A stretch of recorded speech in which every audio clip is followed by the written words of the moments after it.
High friends, welcome to யாஷிகர்.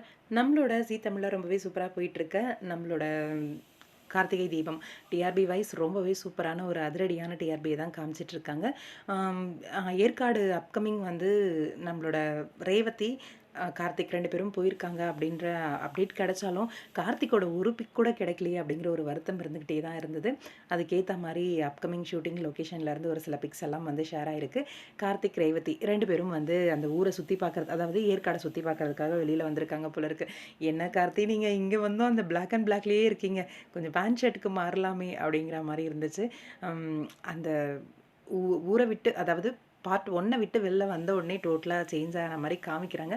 மறுபடியும் பாஸ்ட்டுக்கு போகலாம், கொஞ்சம் சேஞ்ச் காட்டலாம் அப்படிங்கிற மாதிரி தோணுச்சு. ஆனால் நல்லா தான் இருக்குது, ஓகே தான், பார்க்கலாம். அப்கமிங் ரேவதி மனசு மாறினாங்க அப்படின்னா இந்த சேஞ்ச் வர்றதுக்கு வாய்ப்பு இருக்குது. 2 பேரும் சேர்ந்து அவுட்டிங் வந்திருக்காங்க போல இருக்குது. அங்கே எடுத்த ஒரு சில பிக்ஸ் எல்லாம் வந்து ரீசெண்டாக வந்து ஷேர் ஆகிருக்கு. ஒரு குட்டி வீடியோ வந்து ஷேர் ஆகிருந்துச்சு, அதில் இருந்து தான் இதை ஸ்க்ரீன்ஷாட் எடுத்து ஷேர் பண்ணியிருக்கேன். ரொம்பவே பியூட்டிஃபுல்லாக இருக்காங்க ரேவதியும். திருமணத்துக்கு பிறகு அந்த பூவெல்லாம் வச்சு மங்களகரமாக ரொம்ப அழகாக இருக்காங்க. என்ன நடக்க போகுது, வில்லன்களால் என்னெல்லாம் பிரச்சனையை சமாளிக்க போகிறாங்க ஏற்காடில் இவங்க அப்படின்னு தெரியலை. வெயிட் பண்ணி தான் பார்க்கணும். கண்டிப்பாக பயங்கர ஹை வோல்டேஜான ஒரு ட்ராக்காக அமையும் அப்படின்றது நம்பிக்கை இருக்குது. உங்களோட கருத்து என்ன? Upcoming Karthik Revathi honeymoon trip வந்திருக்கிறத பற்றி கமெண்ட் பாக்ஸில் சொல்லுங்கள்.